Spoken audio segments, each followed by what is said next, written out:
नमस्कार, अस्सलाम वालेकुम।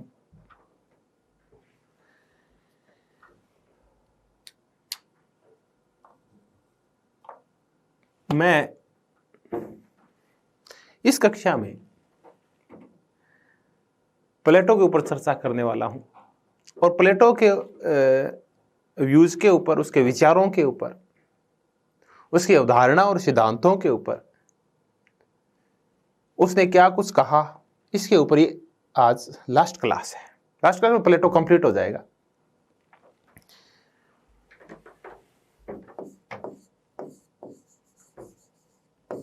प्लेटो, देखिए प्लेटो की जो पूर्व कक्षाएं थी उनमें हमने शुरुआत प्लेटो की जीवन पद्धति से की, फिर उसकी अध्ययन पद्धतियां देखी, फिर प्लेटो का थ्योरी ऑफ आइडियाज देखा, फिर प्लेटो का न्याय देखा, फिर प्लेटो का आदर्श राज्य देखा, आइडियल स्टेट देखा, उसमें दार्शनिक राजा देखा, उसकी प्रबुद्ध निरंकुशता देखी, तर्क बुद्धि का शासन देखा हमने, उदात झूठ देखा हमने, कला और साहित्य के ऊपर सेंसरशिप भी देखी हमने। आज हम प्लेटो की दो बुक्स और हैं, मैं आपसे पहले उनकी चर्चा करूंगा, फिर प्लेटो की आलोचना में किसने क्या कहा है मैं आपको ये बताऊंगा। ये क्वेश्चंस बहुत ज्यादा आने लगे हैं आजकल, आप देखेंगे। मैंने कहा प्लेटो के दो प्रकार के क्वेश्चन ज्यादा आते हैं आजकल, जो लेटेस्ट ट्रेंड है पिछले 5-6 साल से देख रहा हूं मैं, कि या तो प्लेटो की फिलोसॉफी पूछेंगे, उसका दर्शन पूछेंगे, और अगर दर्शन नहीं पूछेंगे तो फिर प्लेटो के बारे में किसने क्या कहा, सेबाइन ने क्या कहा, कार्ल पोपर ने क्या कहा, बार्कर ने क्या कहा, एम.बी. फोस्टर ने क्या कहा, क्रोसमैन ने क्या कहा, हन्ना अरेंटे क्या बोली, इजाया बर्लिन क्या बोला, ये सब पूछा जाता है। तो इन सब की भी अपन चर्चा करेंगे। पहले मैं आपको इस बुक्स वाला मुद्दा है इसको कंप्लीट कर देते हैं कि इसकी कौन सी बुक्स में क्या था। देखिए मैंने आपसे एक बुक्स की तो व्यापक चर्चा कर ली। प्लेटो की जो मुख्य पुस्तक है वो है रिपब्लिक।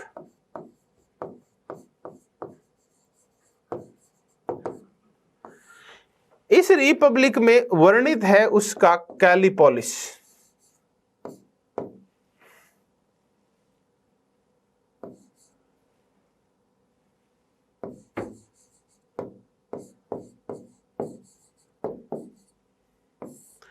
ये कैलिपोलिस क्या है, एक क्वेश्चन फिर तैयार हो गया, मजेदार क्वेश्चन तैयार हो गया। कैलिपोलिस का तात्पर्य होता है, पहले तो इसका अर्थ देख ले, सुंदर नगर।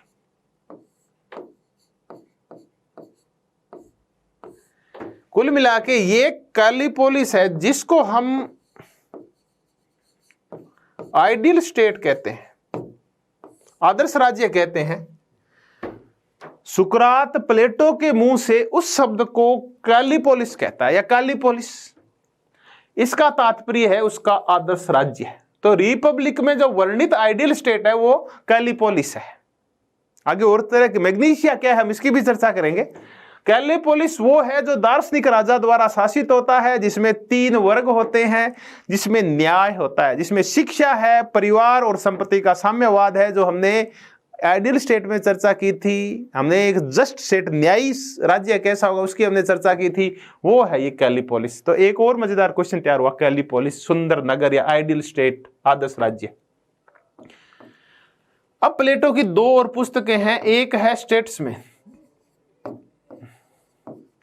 और एक द लॉज। बहुत सारी है, शुरुआत में चर्चा की थी, आज तो हम इन्हीं की चर्चा करेंगे 2 की। स्टेट्समैन में क्या है और द लॉज में क्या है। देखिए स्टेट्समैन में राज्यों का वर्गीकरण है कि शासन व्यवस्थाएं कितने प्रकार की होती है, ये वाला वर्गीकरण है। और यही वर्गीकरण और व्यापक रूप में आगे अरस्तु ने अपनी बुक पॉलिटिक्स में समझाया है। और द लॉज में क्या क्या है, रूल ऑफ लॉ है, कॉन्स्टिट्यूशनलिज्म है या संविधान का शासन है, नॉक्टर्नल काउंसिल है, हम इन सब की चर्चा करेंगे।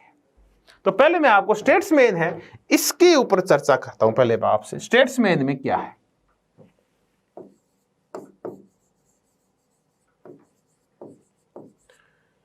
कुल मिलाकर स्टेट्समैन का तात्पर्य होता है राजमर्मज्ञ, वो लोग जो अच्छी तरह से राज करना जानते हैं। कुलीन तंत्री ऐसा शासन होता है स्टेट्समैन।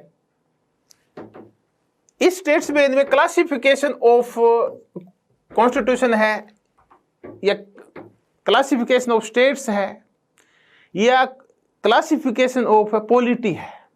राज व्यवस्थाएं, शासन व्यवस्थाएं कितने प्रकार की होती है, तो प्लेटो ने बड़ी जोरदार बात बताई है कि ये 2 प्रकार की होती है।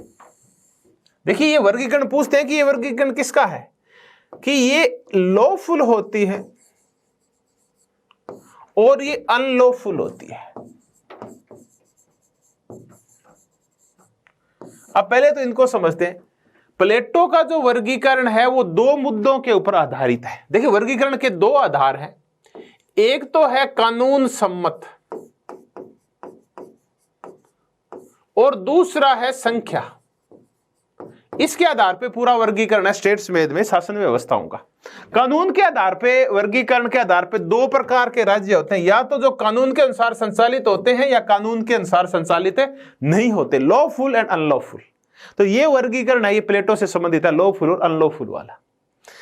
लॉफुल राज्य वो होते हैं जैसे हमने काली पोलिस की चर्चा की, काली पोलिस तो नहीं, कुल मिला के वो ऐसे स्टेट्स जो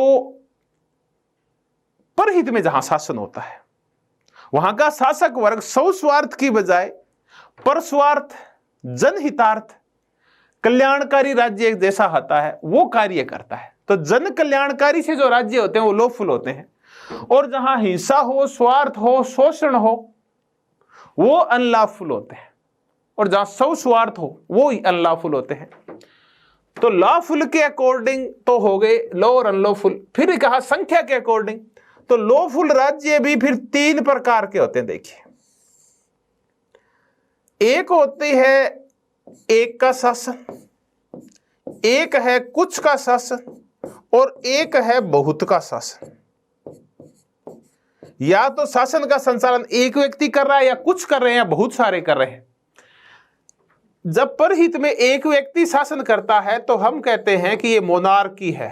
देखिए, करवाने को तो हिंदी में भी करवाया जा सकता है, लेकिन हिंदी में पर्याय शब्द इतने हैं कि आप अटक जाते हैं। तो इसलिए ना ये जो 5-6 शब्द आपको इंग्लिश में ही तैयार करने होंगे। मैं आपकी हिंदी बताऊंगा नहीं आपको इनकी, क्योंकि फिर आप हिंदी की तरफ जाएंगे बार बार। मोनार्की होती है, एक राजा होता है जिसको राजतंत्र बोलते हैं, और वो जनहितार्थ कानून के अनुसार शासन करता है, जनहितार्थ शासन करता है, ये कह लीजिए। स्वस्वार्थ पे आधारित नहीं होती बल्कि जन कल्याण के ऊपर आधारित होती है, वो होती है मोनार्की। जब कुछ लोग जनहितार्थ अच्छा शासन करते हैं, कुछ लोग, तो हम उसको कहते हैं एरिस्टोक्रेसी। और जब बहुत सारे लोग जनहितार्थ शासन करते हैं तो हम इसको डेमोक्रेसी बोलते हैं। तो ये तो वे लॉफुल स्टेट्स के 3 प्रकार। अब प्लेटो ने कहा कि अगर इन तीनों में, ये तीनों अच्छे हैं, लेकिन इन तीनों में सर्वोच्च खोजना हो तो सबसे अच्छी होती है मोनार्की, और लॉफुल में सबसे घटिया होती है डेमोक्रेसी। नहीं, लॉफुल के अंदर सबसे अच्छी मोनार्की और सबसे घटिया डेमोक्रेसी, और अरिस्टोक्रेसी बीच में आती है। अब देखें अनलॉफुल, तो अनलॉफुल भी वही संख्या के आधार पे 3 प्रकार के होंगे, एक, कुछ और बहुत। One, some and many. जो वन के अकॉर्डिंग अनलॉफुल होगा, ये मोनार्की जब बिगड़ जाती है, एक व्यक्ति का शासन जब हिंसक हो जाता है, अत्याचारी हो जाता है और जनता का गला घोटने लगता है, तो यही मोनार्की टायरेनी बन जाती है, जिसको अपन कई बार निरंकुश तंत्र बोलते हैं। ये टायरेनी है। अरिस्टोक्रेसी जब बिगड़ जाती है, भ्रष्ट हो जाती है, तो ये अरिस्टोक्रेसी ओलिगार्की बन जाती है। और जब डेमोक्रेसी बिगड़ जाती है तो एक्सट्रीम डेमोक्रेसी आ जाती है, जिसको अपन मोबोक्रेसी बोलते हैं, एक्सट्रीम डेमोक्रेसी।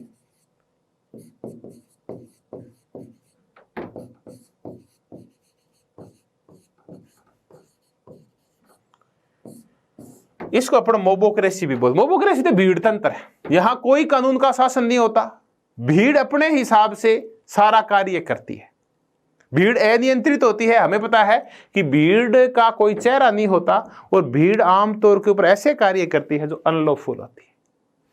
तो देखिए, ये हुआ इसका वर्गीकरण। इस वर्गीकरण की चर्चा कर ले कि अनलॉफुल में फिर ठीक कौन सा है, सबसे बुरा कौन सा है। तो देखिए, उल्टा चलता है।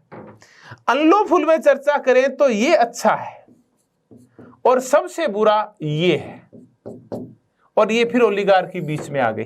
तो देखिए 6 प्रकार का वर्गीकरण है जो संख्या के ऊपर और कानून सम्मत और गैर कानून सम्मत है उसके आधार पर किया गया है।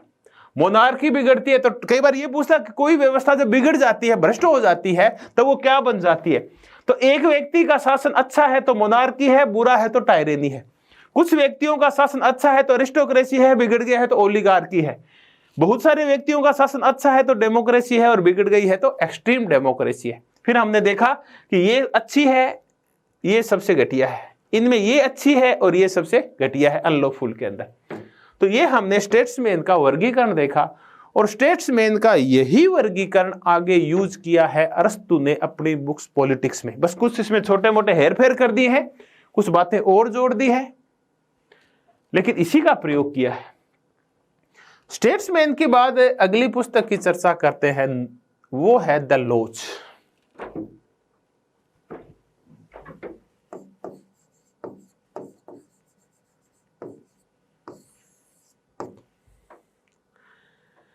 द लॉज, इसमें क्या क्या देखिए इसमें है रूल ऑफ लॉ, अभी चर्चा कर लेंगे। इसमें है आत्म संयम,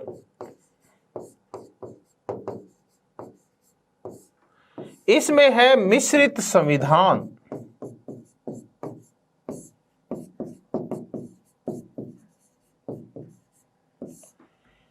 इसमें है राज्य की जनसंख्या,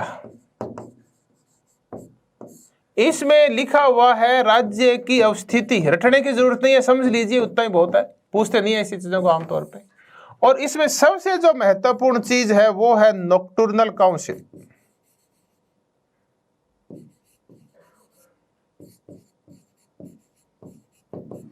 और इसमें सबसे मजेदार क्वेश्चन नॉक्टर्नल काउंसिल के अलावा एक और बनता है कि ऐसे कानून सम्मत जो विधि द्वारा संचालित राज्य है इसको प्लेटो मैग्नीशिया बोलता है। ये एक और क्वेश्चन तैयार हो गया कि द लॉज में प्लेटो ने जिस राज्य का वर्णन किया है उसको क्या बोला जाता है, मैग्नीशिया। रिपब्लिक का जो आदर्श राज्य है, आइडियल स्टेट है, वो है कैलिपोलिस और ये है मैग्नीशिया। तो एक क्वेश्चन और तैयार हो गया तथ्यात्मक। द लॉज में रूल ऑफ लॉ है, कानून का शासन है, न कि व्यक्ति का शासन। व्यक्ति का शासन है रिपब्लिक में, जहां दार्शनिक राजा ने कह दिया वही कानून है। दार्शनिक राजा कानून से ऊपर है, कानून के नियंत्रण में नहीं है। और यहां जो शासक है वो कानून के नियंत्रण में है। यहां कानून बड़े हैं और व्यक्ति छोटा है। शासक को कानून के अकॉर्डिंग चलना पड़ेगा, कानून शासक के अकॉर्डिंग नहीं चलेंगे। तो यहां कानून सर्वोच्च है, व्यक्ति सर्वोच्च नहीं है, शासक सर्वोच्च नहीं है। तो ये है रूल ऑफ लॉ। और इसी रूल ऑफ लॉ की आगे चर्चा करता है पॉलिटिक्स में अरस्तु। आत्म संयम, देखिए ये जो कि लॉज है ना, ये प्लेटो की सबसे पेज वाइज बड़ी पुस्तक है, यानी सबसे लंबी करती यही है। ये जो लॉज है इस कानून के लिए वो कहता है ये है एक मन की आदत है कानून, ऐसे कुछ शब्दावली का वो प्रयोग करता है। फिर इसमें यहां, क्योंकि इसके जीवन की अंतिम पुस्तक है, तो यहां तक आते आते प्लेटो पूर्ण व्यवहारिक हो गया है। वो यूटोपियन नहीं बचा है, काल्पनिक और आदर्शवादी टाइप नहीं बचा है, जो बाद में खुद कहने लगता है कि रिपब्लिक में वर्णित जो कैलिपोलिस है, आदर्श राज्य है, वो बादलों का नगर हो सकता है, धरती पे उसके आने की संभावना कम है। दार्शनिक राजा का शासक बड़ा कठिन है, साम्यवाद बड़ा कठिन है, चाहे वो परिवार का हो तो संपत्ति का हो। तो वो कहता है कि साम्यवाद की बजाय आत्म संयम ज्यादा महत्वपूर्ण है, और वो साम्यवाद की अवहेलना कर देता है इस पुस्तक में खुद ही, क्योंकि अब ज्यादा व्यवहारिक हो गया है, ज्यादा यथार्थ हो गया वो, अब वो काल्पनिक यूटोपियन टाइप नहीं है। तो वो साम्यवाद की अवहेलना करता है कि इसकी बजाय आत्म संयम ही महत्वपूर्ण है। आप संयम रखेगा जो शासक वर्ग होगा, साम्यवाद की जरूरत नहीं होगी, न परिवार का और न तो शिक्षा थोड़ी और ज्यादा अच्छी हो जाएगी। मानसिक व्याधियों का मानसिक इलाज ही किया जाएगा, भौतिक इलाज नहीं किया जाएगा। इसमें जो संविधान होगा वो मिश्रित होगा, यानी इसमें थोड़ा सा लोकतंत्र होगा, थोड़ी सी एरिस्टोक्रेसी होगी, थोड़ी सी मोनार्की होगी, यानी कुलीन तंत्रीय शासन होगा। तो ये मिश्रित संविधान होगा। ये कहता है कि इस राज्य की जनसंख्या न तो कम होनी चाहिए नहीं ज्यादा, ये 5040 निश्चित करता है। अब ये बकवास क्यों करें, क्यों करता है, कैसे होती है, कहाँ रहते हैं, ऐसे क्वेश्चन दिए आते, बाई चांस पूछ ले, सोच ही लिया कि मैं तो ऐसे ही पूछूंगा, कोई ठीक नहीं तो कर ले आप। अब स्थिति, प्लेटो कहता है कि ये राज्य समुद्र तट से दूर होगा। क्यों? क्योंकि समुद्र तट के नजदीक होगा तो दो खतरे हैं, एक तो इसके ऊपर आक्रमण ज्यादा होंगे, और दूसरा यहाँ के लोग फिर व्यापार करेंगे, समुद्र तट लगेगा तो व्यापारिक मार्ग खुलेंगे, और व्यापार को प्लेटो अच्छा नहीं माना, क्योंकि व्यापार भोगवाद को, भौतिकतावाद को बढ़ावा देता है, और ये अध्यात्म और नैतिकता को बढ़ावा देता है। तो अवस्थिति होगी वो समुद्र से दूर होगी, और ऐसा राज्य कृषि प्रधान होगा, व्यापारिक प्रधान नहीं होगा। और सबसे मजेदार चीज जो मैग्नीशिया में है वो है नॉक्टर्नल काउंसिल। ये वर्धजनों की ऐसी काउंसिल होगी जो इस मैग्नीशिया के लिए कानून का निर्माण करेगी, इस जनसंख्या का नियंत्रण स्थापित करेगी, कानूनों का क्रियान्वयन देखेगी। तो ये नॉक्टर्नल काउंसिल इस मैग्नीशिया का संचालन करती है। तो कानून बनाएंगे कौन? अब ये देखिए, रिपब्लिक में दिक्कत नहीं है, दार्शनिक राजा बनाएगा कानून, लेकिन यहां ये कानून निर्माण का कार्य नॉक्टर्नल काउंसिल करेगी। तो बहुत ही एक महत्वपूर्ण संस्था का वर्णन है जिसको निशाचर परिषद कहते हैं, क्योंकि इसकी बैठक ना रात को होती है। ये लोगों के संबंधों तक को, संतानोपत्ति तक को नियंत्रित करती है ये नॉक्टर्नल काउंसिल। तो हमने द लॉज की, मैग्नीशिया किया, रूल ऑफ लॉ किया, साम्यवाद की बजाय आत्म संयम किया, एक्सट्रीम संविधान की बजाय मिश्रित संविधान किया, 5040 जनसंख्या की, समुद्र तट से दूर और कृषि प्रधान राज्य किया, और नॉक्टर्नल काउंसिल की। याद रखे, बहुत ज्यादा क्वेश्चन पूछे जाते हैं नॉक्टर्नल काउंसिल के ऊपर। पुस्तकों की बड़ी बड़ी चर्चा हो गई है। मैंने कहा सिंपोजियम एक और पुस्तक है जिसमें प्रेम और सौंदर्य का वर्णन है। अपोलॉजी एक और मजेदार पुस्तक है जिसमें जो आरोप लगे थे, जो कोर्ट में जो केस चला था सुकरात के ऊपर, उसका वर्णन है। और इसी का गांधी जी ने अनुवाद किया है इसके नाम से, सत्यवान के नाम से, कि कितना सत्य बोलता है जो सुकरात है वो। तो ये कुछ पुस्तकें हमने चर्चा की और थ्योरी चर्चा की प्लेटो की जो भी थी। अब आगे बढ़ते हैं, और क्या प्लेटो, जिसको हम पूर्ण ग्रीक बोलते हैं, जिसको हम दर्शन का जनक बोलते हैं, राजनीतिक दर्शन का, क्या ये आलोचनाओं से परे है क्या? तो नहीं, ऐसा कुछ नहीं है। अब हम कौन से ऐसे विचारक हैं जो प्लेटो की आलोचना करते हैं विभिन्न विषयों के ऊपर, और क्या आलोचना करते हैं, ये क्वेश्चन बहुत ज्यादा आते हैं। तो अब हम उस तरफ बढ़ते हैं और प्लेटो का आलोचनात्मक मूल्यांकन करते हैं।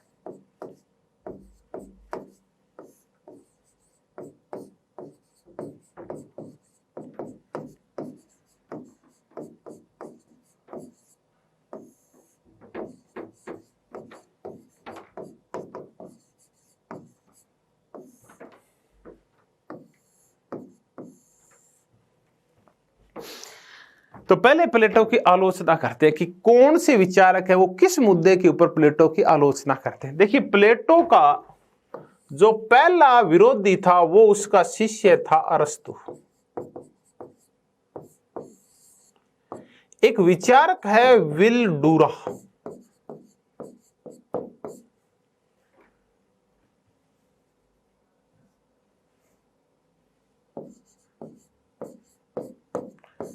विल डूरा बड़ी जोरदार बात कहता है कि प्लेटो के जिंदा जी ही, अरस्तु ने यह कहना शुरू कर दिया था कि प्लेटो के अवसान के साथ दर्शन का अंत नहीं हो जाएगा, कि प्लेटो अगर नहीं रहेगा तो इसका यह तात्पर्य नहीं है कि दर्शन भी नहीं रहेगा। दर्शन रहेगा, उसको मैं जिंदा रखूंगा, मैं उसमें परिवर्तन करूंगा, ये कह के। और विल डूरा कहता है कि अरस्तु ने उसी समय अपने गुरु की कुछ मुद्दों के ऊपर थोड़ा थोड़ा उनमें विरोध शुरू हो गया था। अरस्तु करेंगे तो विल डूरा की और चर्चा करेंगे। तो विल डूरा कहते हैं कि ये तो प्लेटो के रहते ही हो गया था कि अरस्तु उसके दर्शन में कुछ न कुछ और नई चीजें ढूंढने लगा था।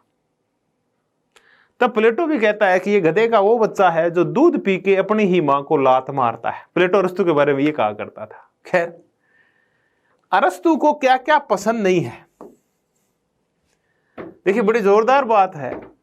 बेंथम और मिल का जो संबंध था, मुझे ये लगता है कि अरस्तु का और प्लेटो का वो संबंध था। जर्मी बेंथम का शिष्य था जेस मिल, जॉन स्टुअर्ट मिल, और जॉन स्टुअर्ट मिल ने उपयोगितावाद में इतने परिवर्तन किए बेंथम के उपयोगितावाद में कि वो खुद कहा करता था जेस मिल कि मैं वो पीटर हूं जो अपने ही मालिक के आदेशों की अवहेलना करता हूं। यानी पीटर एक करैक्टर है रोमन काल का जो अपने मालिक की बात नहीं मानता और विद्रोह कर देता है। तो मुझे ये लग रहा है ये अरस्तु भी वो पीटर है कहीं ना कहीं जो अपने ही गुरु की बातों, कुछ बातों की अवहेलना करता है। क्या अवहेलना करता है? अरस्तु को क्या पसंद नहीं है? देखिए अरस्तु को साम्यवाद पसंद नहीं है, और दोनों ही साम्यवाद पसंद नहीं है, चाहे वो साम्यवाद संपत्ति का हो और चाहे वो साम्यवाद परिवार का हो। क्योंकि अरस्तु ये कहता है कि एक अच्छे और उदात्त विचारों के विकास के लिए, एक उदार जीवन के लिए, आपकी अच्छी आत्म प्रवृत्तियों के विकास के लिए संपत्ति बड़ी आवश्यक होती है। आपकी ये इच्छा है कि आप किसी एक गरीब विद्यार्थी को पढ़ाएं, तो देखिए कितना उदात्त विचार है कि गरीब विद्यार्थी की सहायता करूं, लेकिन आपके पास संपत्ति नहीं है तो आप उसको किताब खरीद के भी नहीं दे सकते। तो ऐसे उदात्त विचारों के विकास के लिए संपत्ति बड़ी जरूरी होती है, जबकि ये तो संपत्ति का साम्यवाद लगा देता है प्लेटो। तो अरस्तु संपत्ति का समर्थक है। परिवार, प्लेटो कहता है कि जितनी भी अच्छे हमारे सद्गुणों का विकास होता है, चाहे प्रेम हो, वो त्याग के भाव हो, वो एक दूसरे के प्रति केयरिंग के भाव हो, वो सारे हमें परिवार से मिलते हैं। अगर परिवार ही नहीं होगा तो स्त्रियों को लेकर झगड़े होंगे, बच्चे हॉस्टलों में पलेंगे तो वो बिल्कुल भी नैतिक नहीं होंगे, वो भावना शून्य बच्चे होंगे। कोई किसी की पति पत्नी नहीं होगा तो किसी केयर भी नहीं करेगा, नए बच्चों की केयर होगी, तो ऐसे रुलेट बच्चे पैदा होंगे। फिर तो इसका मतलब यही हुआ। तो फिर वो परिवार के साम्यवाद की भी आलोचना करता है। दूसरा, ये जो राज्य की एकता है, प्लेटो इसकी भी आलोचना करता है। राज्य की एकता का तात्पर्य कि प्लेटो आखिर इस परिवार को, इस मुद्दे को समाप्त को करना चाहता है। वो कहता है इससे ना आपसी कलह रुक जाएगी, पूरा राज्य एक परिवार की तरह हो जाएगा। तो अरस्तु कहता है ऐसा नहीं है गुरुजी, जहां विभिन्न होता है वहां आनंद होता है, और जहां सब चीजें एक जैसी हो जाती है वहां आनंद ही खत्म हो जाता है। तो विविधता में जो आनंद है वो एकता में नहीं है। तो आप विविधता रखिए, ऐसे पूरे एक राज्य को परिवार की तरह मत कीजिए कि कोई किसी की पति पत्नी नहीं है, कोई विविधता नहीं है, सारे कुछ एक परिवार की तरह है जिसमें कोई अलग अलग परिवार नहीं है बल्कि पूरा परिवार ही एक है। तो ऐसा मत कीजिए।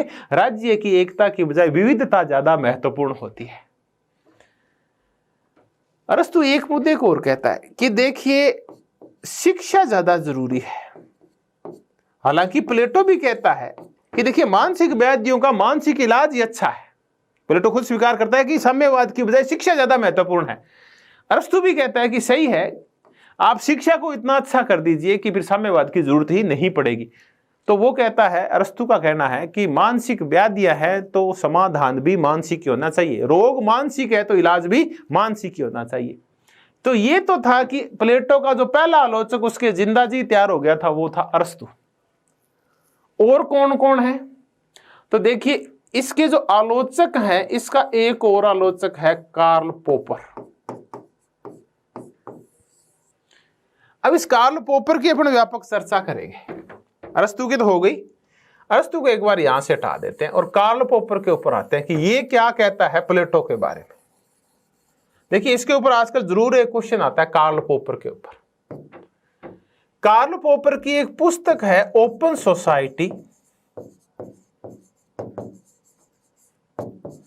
एंड इट्स एनिमीज, खुला समाज और उसके दुश्मन। 1945 के आसपास आई हुई पुस्तक। इस पुस्तक में वो 3 लोगों को खुले समाज का दुश्मन बताता है। तो खुले समाज के दुश्मन कौन कौन है इनकी चर्चा करते हैं। पहले तो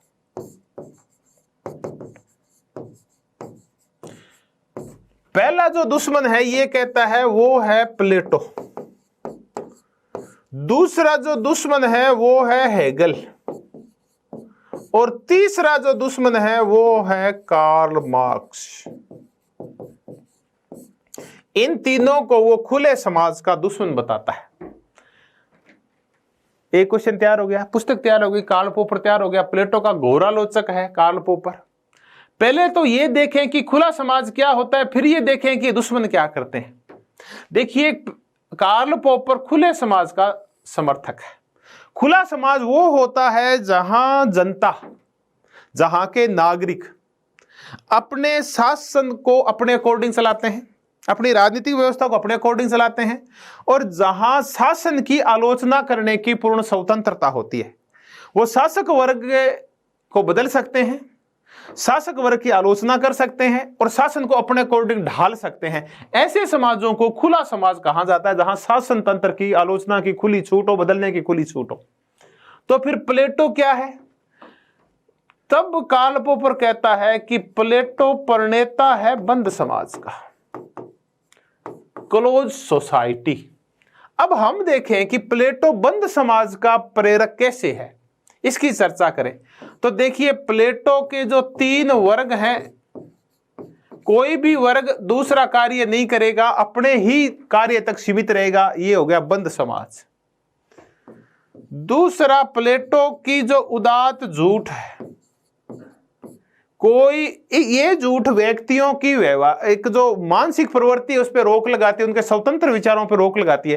क्योंकि बार बार लोगों से ये कहा जाता है कि राजा श्रेष्ठ है, राजा श्रेष्ठ है, राजा श्रेष्ठ है, तो उनमें वैचारिक परिवर्तन करता है उदात्त झूठ, जो इसे उदात्त झूठ होने नहीं चाहिए। खुद नीत्शे भी एक विचारक है, नीत्शे, वो कहता है कि प्लेटो एक तरफ तो बड़ा फिलोसोफर बनता है, दूसरी तरफ झूठ के नाम के ऊपर अच्छा समाज निर्मित करना चाहता है। एक तरफ तो उसका आइडियल स्टेट है, एक तरफ झूठ है, तो कभी भी झूठ के नाम के ऊपर आइडियल स्टेट नहीं बनता। नीत्शे भी इसका आलोचना करता है उदात्त झूठ की, कार्ल पोपर भी करता है और बर्ट्रैंड रसेल भी करता है कि जहां झूठ चलता है वहां आदर्श राज्य नहीं बनता। और देखें ये क्या करता है, सेंसरशिप लगाता है कि कला और साहित्य पे सेंसरशिप होनी चाहिए, तो इसका मतलब ये तो समाज बंद समाज है। और किसका समर्थन करता है? ये लोकतंत्र का विरोध करता है। प्लेटो लोकतंत्र का विरोधी है, तो लोकतंत्र जहां होता है वो खुला समाज होता है, तो लोकतंत्र का विरोधी होगा वो बंद समाज होगा। फिर ये देखिए कि यहां निरंकुशता स्थापित होती है दार्शनिक राजा की। कोई भी दार्शनिक राजा के खिलाफ बोल नहीं सकता और उसने जो कह दिया वही कानून है, तो व्यक्ति का शासन है जो निरंकुश हो जाता है। तो जहां निरंकुशता होती है वो तो बंद समाज होता है, जहां कोई उसके खिलाफत नहीं कर सकता। तो ये वो कुछ कारण है जिनके आधार के ऊपर हम कह सकते हैं कि प्लेटो बंद समाज का प्रेरक है, खुले समाज का दुश्मन है। प्लेटो का न्याय हो, जहां प्रत्येक व्यक्ति अपना कार्य करेगा और कार्य नहीं कर सकता, वो तो बांध दिया उसको। तो प्लेटो का साम्यवाद है कि आप अपने हिसाब से परिवार नहीं बना सकते, व्यक्तिगत इच्छाएं नहीं है आपकी, आप अपने हिसाब से संपत्ति नहीं रख सकते। तो ये जो साम्यवाद है ये तो बंद समाज का निर्माण करता है, जहां अपने हिसाब से न आप परिवार रख सकते हैं, न बच्चे रख सकते हैं, न संपत्ति रख सकते हैं। और देखिए इसकी जो शिक्षा है, आप आगे बढ़ ही नहीं सकते, आप बस 20 साल के पहले उत्पादक बन जाएंगे, फिर सैनिक बन जाएंगे, फिर आगे ऐसे ऐसे करके शासक बनेंगे। किसी की बाद में इच्छा हुई सैनिकी की, मैं तो शासक बनूंगा, तो फिर उसकी शिक्षा के द्वार बंद है और उसके लिखा हुआ है कि वो अपना ही कार्य करेगा और कोई कार्य नहीं करेगा। तब आपको बांध दिया गया है कि आप अपनी प्रवृत्ति को बदल भी लेंगे तो आप कार्य नहीं बदल सकते। चलिए, इन सब कारणों से कार्ल पोपर कहता है कि ये जो प्लेटो है ना, ये सर्वाधिकारवाद का प्रणेता है।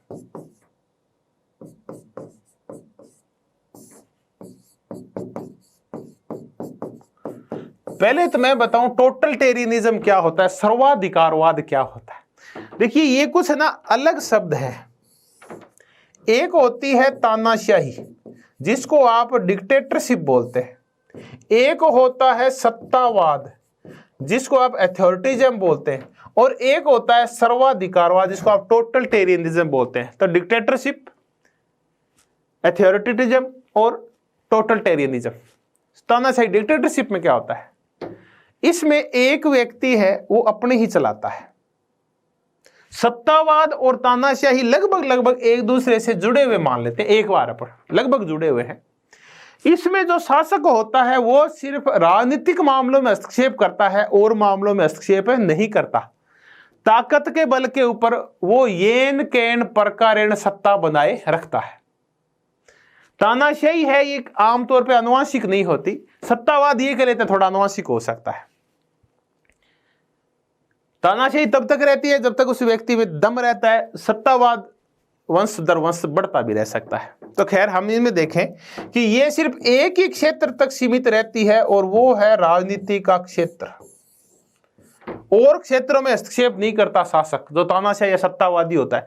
सर्वाधिकारवादी वो शासक होता है जो प्रत्येक मामले में हस्तक्षेप करता है, चाहे वो मामला पारिवारिक हो, चाहे वो मामला आर्थिक हो और चाहे वो मामला राजनीतिक हो। अब देखिए क्या प्लेटो सर्वाधिकारवादी है या नहीं है, आप खुद बता देंगे। ये प्रत्येक मामले में हस्तक्षेप कर रहा है।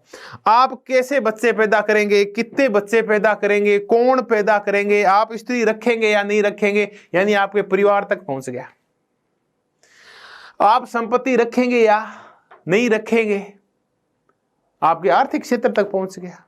कौन शासक होगा, कौन शासक नहीं होगा, दार्शनिक राजा ही क्यों होगा, कौन सा वर्ग क्या करेगा, ये निर्धारित करेगा प्लेटो सब कुछ। इसका मतलब आपको कुछ करने की स्वतंत्रता नहीं है, जो प्लेटो ने कह दिया आपको वही करना पड़ेगा। दार्शनिक राजा की बात माननी पड़ेगी क्योंकि प्लेटो कह गया कि वो सर्वोच्च होता है। तो देखिए राजनीतिक क्षेत्र में ये दखलंदाजी कर रहा है, आर्थिक क्षेत्र में संपत्ति के मामलों में ये दखलंदाजी कर रहा है, परिवार के क्षेत्र में ये दखलंदाजी कर रहा है, फिर बचा क्या? तो सर्वाधिकारवादी वो होता है जो प्रत्येक क्षेत्र में दखलंदाजी करता है।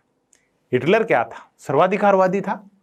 धर्म के मामले में, प्रजातीयता के मामले में, कौन जिंदा रहेगा कौन मरेगा, नीलो आंखें वाले जिंदे रहेंगे और जिनकी आंखें नीली नहीं है उनको मार दिया जाएगा, दिव्यांगों को मार दिया जाएगा, वृद्धों को मार दिया जाएगा।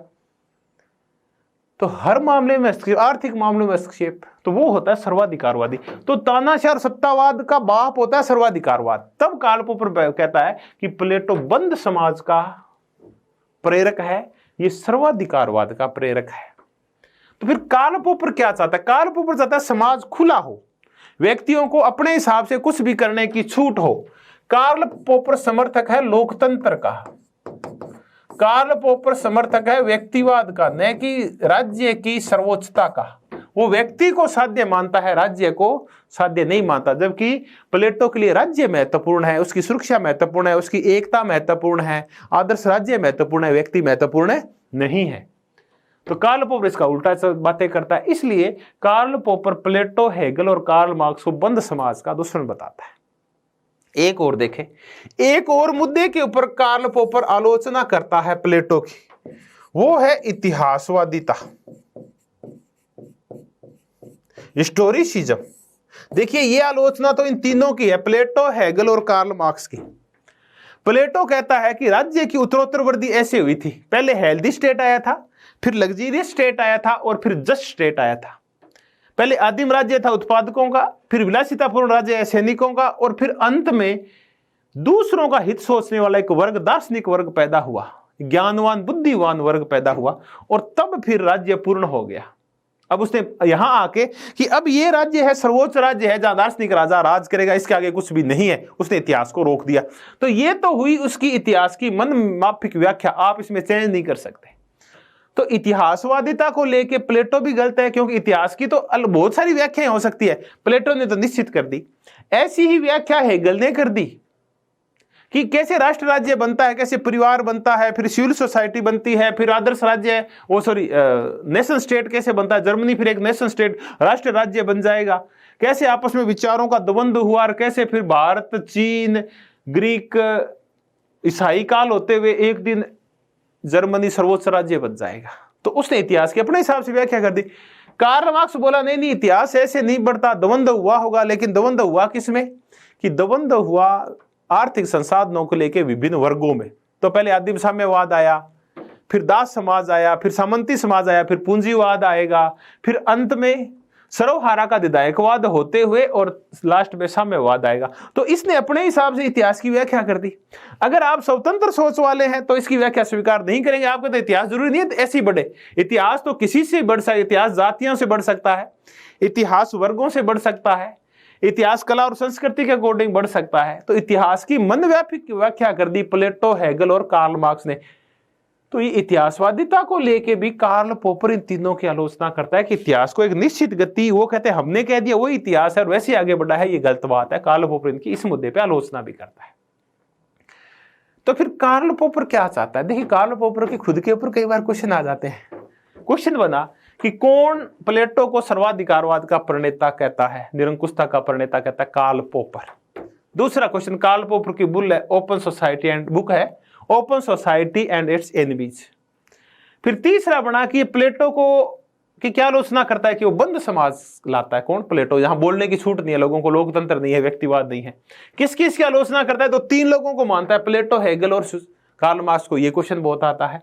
फिर किस मुद्दे पे करता है? तो हमने मुद्दा देख लिया, इतिहासवादिता को लेके, और इन सब मुद्दों के ऊपर वो प्लेटो की आलोचना करता है कार्ल पोपर। कार्ल पोपर दरअसल ऑस्ट्रिया का था, बाद में ब्रिटेन आ गया था।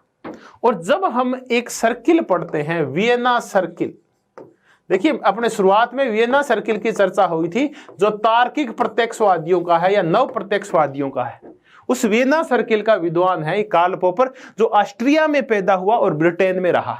मूलतः इतिहासकार टाइप जंतु है ये, सॉरी विद्वान है ये। वियना सर्किल,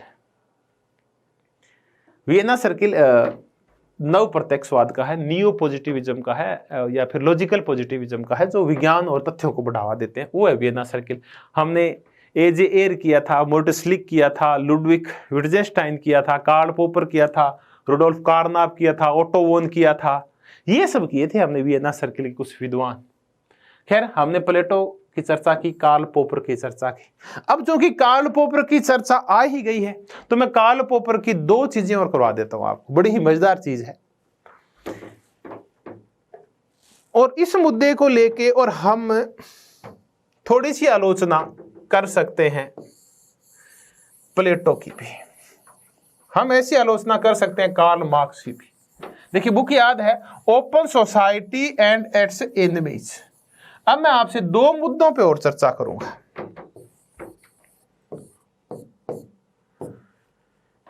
एक मुद्दा होगा वो है piece mill engineering.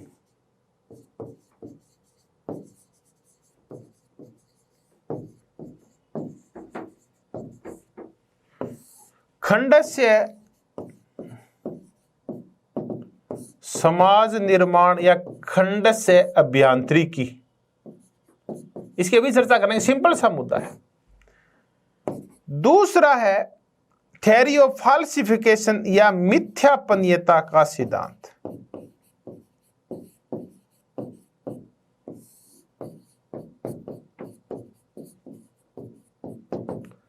Theory of फाल्सिफिकेशन,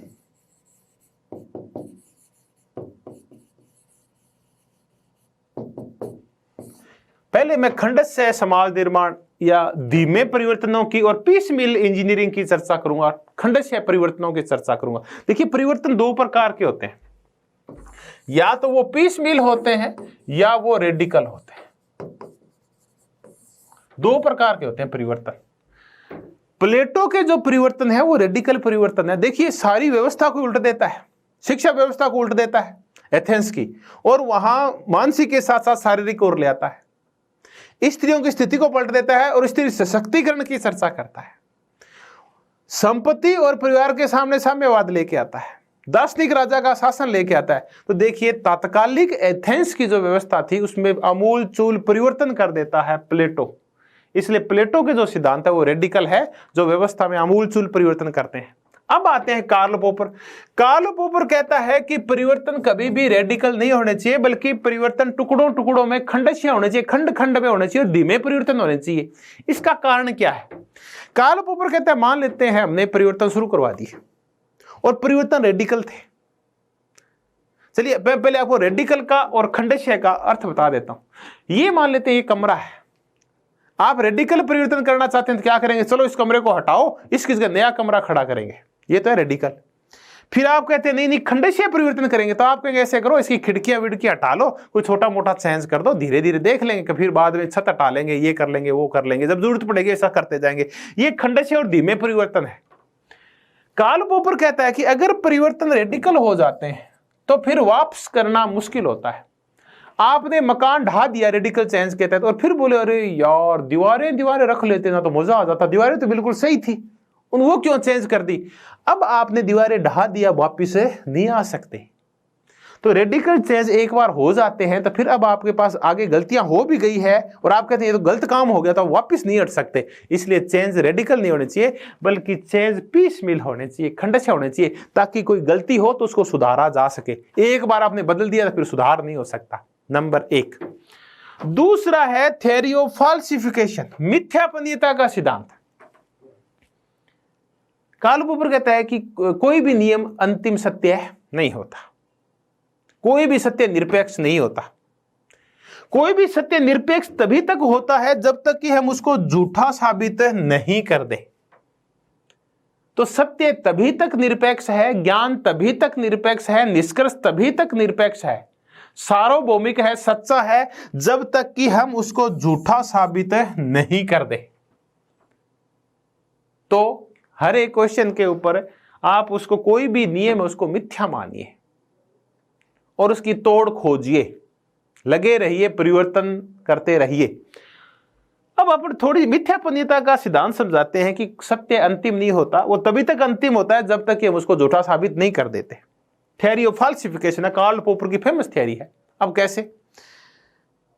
Newton बोला कि गति का एक नियम है, गुरुत्वाकर्षण का एक नियम यह है कि आप किसी भी चीज को अगर ऊपर भगाएंगे तो वापस कहां आएगी? नीचे आएगी। देखिए निरपेक्ष नियम है ये।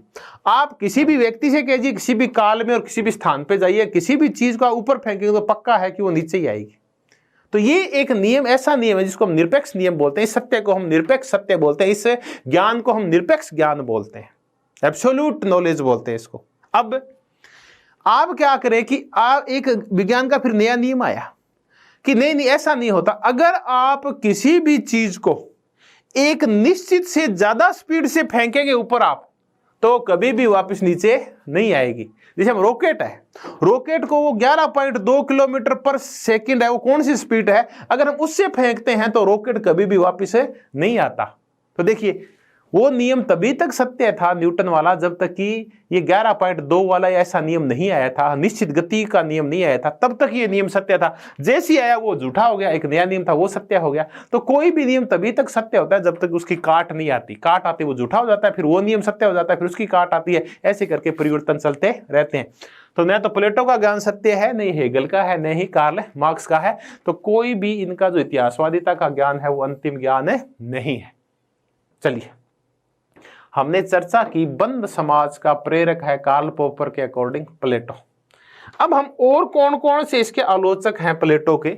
मैंने आपको अभी तक 2 ही आलोचक कराए हैं, एक अरस्तु करवाया है और एक पोपर कराया, कार्ल पोपर। अब हम और आलोचक देखते हैं। देखिए कार्ल पोपर का जो दार्शनिक राजा है वो व्यक्ति का शासन लेके आता है, और इसको प्रोफेसर बारकर है वो आलोचना तो नहीं कर रहे, ये बता रहे हैं कि ये कैसा होता है कि ये दार्शनिक राजा है, ये प्रबुद्ध निरंकुश होता है, प्रबुद्ध तानाशाह होता है, एनलाइटन टायरेनी होता है, प्रबुद्ध निरंकुश होता है, पढ़ा लिखा होता है, और इसी के नियम बोली वो ही कानून बनते हैं। तो फिर कौन कौन है जो इसकी आलोचना करते हैं इस मुद्दे के ऊपर, दार्शनिक राजा की निरंकुशता के ऊपर? तब हमने देखा कार्ल पोपर बोलता है कि सर्वाधिकारवाद का प्रणेता है। ऐसी ही बातें एक बर्ट्रैंड रसेल है, बहुत बड़े फिलोसोफर हैं ब्रिटेन के, वो करते हैं, वो भी इसको प्लेटो को तानाशाही का प्रेरक बताते हैं। खुद हन्ना आरेंट जो कि जर्मन थी और बाद में ब्रिटेन गई, खुद बहुत बड़ी पॉलिटिकल फिलोसोफर है, हन्ना अरेंट भी कहते हैं कि प्लेटो है वो तानाशाहियों का प्रेरक है। ऐसी ही बातें एक विद्वान और बोलता है, इजाया बर्लिन। बर्लिन को अपन तब पढ़ते हैं जब इच्छा स्वेच्छा तंत्रवादी पढ़ते हैं, तब हम हेक को, नोजिक को, फ्रीडमैन को और बर्लिन को पढ़ते हैं। इजाया बर्लिन ने एक पुस्तक लिखी, ऐतिहासिक अनिवार्यता, हिस्टोरिकल इनएविटेबिलिटी। ऐतिहासिक अनिवार्यता, उसमें आरोप लगाया उसने प्लेटो के ऊपर, सेम आरोप दोहराए जो कार्ल पोपर ने लगाए थे कि ये इतिहासवाद है, मैं इसकी आलोचना कर रहा हूं। इजाया बर्लिन कह रहा है, अभी हिस्टोरिसिज्म किया था ना वो वाला, इसमें लोगों को इच्छा की स्वतंत्रता नहीं है। प्लेटो इच्छा की स्वतंत्रता नहीं देता, प्लेटो में बहुलवाद नहीं है, और प्लेटो व्यक्तिवाद का विरोधी है। यानी प्लेटो इच्छा की स्वतंत्रता, बहुलवाद और व्यक्तिवाद, देखिए व्यक्तिवाद है, व्यक्ति की नहीं चलेगी, राज्य महत्वपूर्ण है, उसके अकॉर्डिंग चलना पड़ेगा सबको। बहुलवाद होता है कि जहां बहुत सारी संस्थाएं हैं, बहुत सारे विचार है, बहुत सारी अवधारणाएं हैं, वो भी नहीं है। इच्छा की स्वतंत्रता नहीं है, संपत्ति नहीं रख सकते, नहीं ही आप परिवार रख सकते हैं। तो इजाया बर्लिन भी ऐतिहासिक अनिवार्यता के नाम से इसकी जो बुक है उसमें प्लेटो की वही आलोचनाएं करता है जो किसने की, कार्ल पोपर ने किए। तो आ जाता है कि कार्ल पोपर की तर्ज के ऊपर कौन सा एक और समकालीन विचारक है जो प्लेटो की आलोचना करता है, क्योंकि प्लेटो लोकतंत्र का विरोधी है, व्यक्तिवाद का विरोधी है। इस मुद्दे को लेकर इजाया बर्लिन भी घोर आलोचक है प्लेटो का। तो हमने देखिए बर्ट्रैंड रसेल है, हन्ना अरेंट है, इजाया बर्लिन है, कार्ल पोपर है, ये प्लेटो को तानाशाहियों का, सर्वाधिकारवाद का, निरंकुशता का जनक कहते हैं। खैर हमने ये चर्चा की। एक और आलोचक है, ऐसा ही आलोचक, वो है क्रॉसमैन। देखिए ये नाम आपको याद रखने पड़ेंगे, ये तो पूछे जाते हैं। क्रॉसमैन की एक पुस्तक है प्लेटो टुडे। क्रॉसमैन बड़ी जोरदार बात बोलता है, इसकी पुस्तक याद रखना आप, प्लेटो टुडे। क्रॉसमैन कहता है कि प्लेटो न तो अपने समय में कामयाब था, नहीं आज के समय में कामयाब है। देखिए क्रॉसमैन जोरदार बोलते कि न तो अपने समय में कामयाब था, नहीं आज के समय में। अपने समय में दिक्कत क्या थी? अपने समय में ये समय से बहुत आगे था, दार्शनिक राजा, ज्ञान का शासन बहुत आगे था इस मुद्दे को लेके। और आज के समय में इसलिए नहीं कि आज का समय तो लोकतंत्र का समय है, उदारता का समय है, व्यक्तिवाद का समय है, बहुलवाद का समय है, तो आज भी सेट नहीं है। कौन? प्लेटो। तो प्लेटो ने अपने समय में सेट था, नहीं आज सेट है, क्रॉसमैन बोलता है। क्रॉसमैन ने फिर एक छोटी सी कोटेशन और बोली है कि जो प्लेटो का जो राज्य है ये कुलीन तंत्र टाइप है, ये लोकतंत्र नहीं है, यहाँ सारे लोग समान नहीं है, बल्कि यहाँ कुछ आनुवंशिक रूप से असमानता पाई जाती है। और जो लोग आनुवंशिक रूप से बड़े हैं वो ये सोचते हैं कि हम पिता के तुल्य हैं, तो हमारा कर्तव्य बनता है कि हम जनता की सेवा करें। तो ये ना उनके उदात्त भाव हैं जो उनको अच्छा बनाते हैं, बाकी यहाँ समानता नहीं है। क्रॉसमैन ऐसा बोलता है। तो देखिए हमने चर्चा की बर्ट्रैंड रसेल की, हन्ना अरेंट, इजाया बर्लिन, क्रॉसमैन और कार्ल पोपर की। एक हम आलोचना और कर लेते हैं, वो कर लेते हैं चैपमैन की। चैपमैन इंद्रजालिकों का राजकुमार बोलता है प्लेटो को। देखिए कितनी जोरदार बात बोला, इंद्रजालिकों का राजकुमार। इसका तात्पर्य क्या हुआ? इसका तात्पर्य हुआ कि ये प्लेटो जो आइडियल स्टेट कैलिपोलिस के नाम से जो एक माहौल खड़ा करता है, आत्मा का, सद्गुणों का, तीन वर्गों का, दार्शनिक राजा का, फिर उसके सामने तर्क और बुद्धिमत्ता पूर्वक जो विचार व्यक्त करता है, तो बड़ा अच्छा लगता है। तो ऐसे लगता है कि वो सच्चा है सब कुछ, लेकिन वो हकीकत में सच्चा नहीं होता। जैसे जादूगर है, जादूगर जो घर बनाता है, जो पैसे बनाता है, एक झूठा सा आवरण तैयार करता है, लगता तो वो सच्चा है लेकिन वास्तव में होता झूठा है। इसलिए प्लेटो है ये जादूगरों का राजकुमार है, ये कह रहा है चैपमैन। बड़ी जोरदार बात बोली चैपमैन ने। तो खैर हमने ये सारी आलोचनाएं की प्लेटो की। तो क्या प्लेटो के आलोचक है क्या? नहीं है। कुछ ऐसे विचारक भी हैं जो प्लेटो के प्रशंसक हैं। अब प्लेटो की प्रशंसा भी कर लेते हैं कि कौन कौन से विचारक प्लेटो की प्रशंसा करते हैं। देखिए ऐसे ही विचारकों में एक विचारक है, हम प्रशंसा कर रहे हैं, ये भी आपको 3-4 नाम तो याद रखने पड़ेंगे। निस्बेट है, निस्बेट है।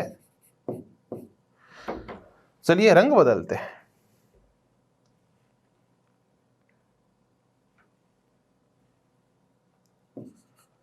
जॉन वाइल्ड है। देखिए जॉन वाइल्ड ने तो एक बड़ी जोरदार पुस्तक भी लिखी है इसके ऊपर, प्लेटो मॉडर्न एनिमीज।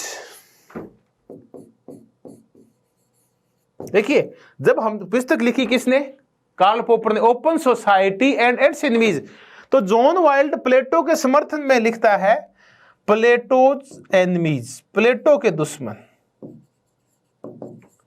कि प्लेटो के आधुनिक समय में प्लेटो के दुश्मन कौन है, तो वो लिखता है कि प्लेटोज मॉडर्न एनिमीज, ये पुस्तक लिखती है। तो कई बार इन्हें पुस्तकें याद रखें कि open society and its enemies Karl Popper की पुस्तक है, और Plato modern enemies John Wild की पुस्तक है। मैंने कहा निस्बैट भी इसका समर्थक, आर निस्बैट भी, नेटलशिप भी है।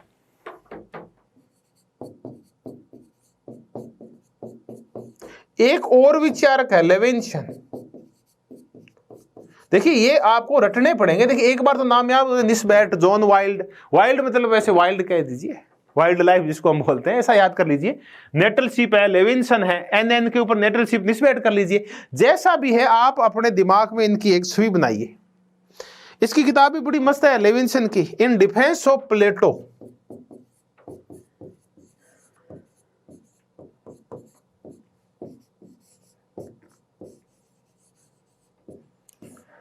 प्लेटो की रक्षा में। तो पहले मैं आपको 4 किताबें याद करवाता हूं, फिर आगे बढ़ते हैं। Open society and its enemies Karl Popper, historical inevitability, ऐतिहासिक अनिवार्यता Isaiah Berlin, Plato today Crossman, Plato's modern enemy John Wild, और in defence of Plato Levinson. ये 4-5 किताबें अलग से रह के आप याद कर लें। और ये चारों के चारों, निस्बैट, जॉन वाइल्ड, नेटलशिप और लेविन्सन प्लेटो के समर्थक हैं, विरोधी नहीं है। विरोधी है कार्ल पोपर, अरस्तु, बर्ट्रैंड रसेल, हन्ना अरेंट, इजाया बर्लिन, क्रॉसमैन, चैपमैन जैसे लोग। कुछ और भी आलोचक मिल जाएंगे आप, तो आप इनको अच्छी तरह से देख ले। आजकल ये क्वेश्चन बहुत आते हैं। अंत में मैं 2 मुद्दों से इस पूरे प्लेटो को कंप्लीट करता हूं, और बड़ी ही जोरदार बातें हैं जिनके ऊपर क्वेश्चन आते हैं आजकल। एक कोटेशन है, ये मैं और कलर में करवाऊंगा, मजेदार मुद्दा है।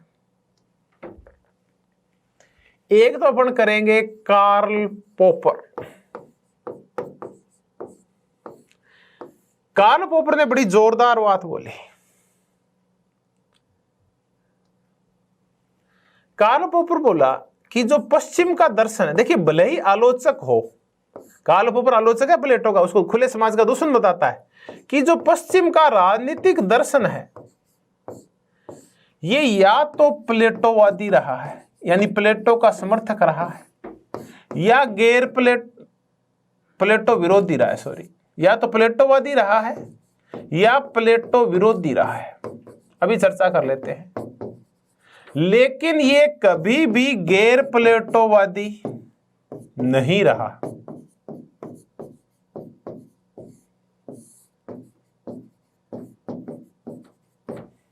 ये हुआ मजेदार बात। बहुत ज्यादा पूछते हैं ये कोटेशन, किसने कहा? कार्ल पोपर आलोचक है, फिर भी क्या कह रहा है कि पश्चिम का दर्शन या तो प्लेटो का समर्थक रहा या प्लेटो का विरोधी, या तो उसने प्लेटो की जो बातें उसको स्वीकार कर लिया या उसका विरोध कर दिया, तीसरा रास्ता नहीं था। यानी वो प्लेटो से दूर नहीं जा पाया, कभी भी गैर प्लेटोवादी नहीं रहा। जोरदार बात है ये कार्ल पोपर की। एक और विचारक कर लेते हैं, बड़ी ही मजेदार बात बोलता है वो, और वो है इमर्सन। इमर्सन कहता है कि दर्शन ही प्लेटो है। देखिए कितनी बड़ी बात है कि दर्शन ही प्लेटो है,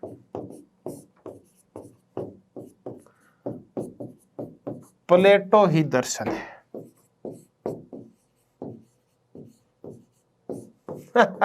ऐसी बातें आप इंडियन पॉलिटी में भी सुनते हैं। देवकांत बरुआ के नाम से जो कांग्रेस के अध्यक्ष थे कि इंदिरा इज इंडिया और इंडिया इज इंदिरा, कई बार ये भी पूछ लेते देवकांत बरुआ का। तो खैर, दर्शन ही philosophy is Plato and Plato is philosophy, दोनों एक दूसरे के पर्याय हैं। तो ये हमने प्लेटो की, कार्ल पोपर ने क्या कहा और इमर्सन ने क्या कहा। तो इमर्सन की इस बात के साथ है प्लेटो का जो हमने आनंद उठाया उसकी इतिश्री होती है। आप सबका तहे दिल से धन्यवाद।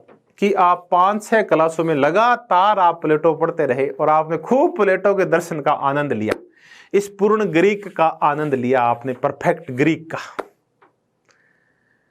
धन्यवाद, आपका तहे दिल से धन्यवाद। और उम्मीद करता हूं कि प्लेटो को पढ़ने में आपको आनंद आया होगा। जय राम जी की।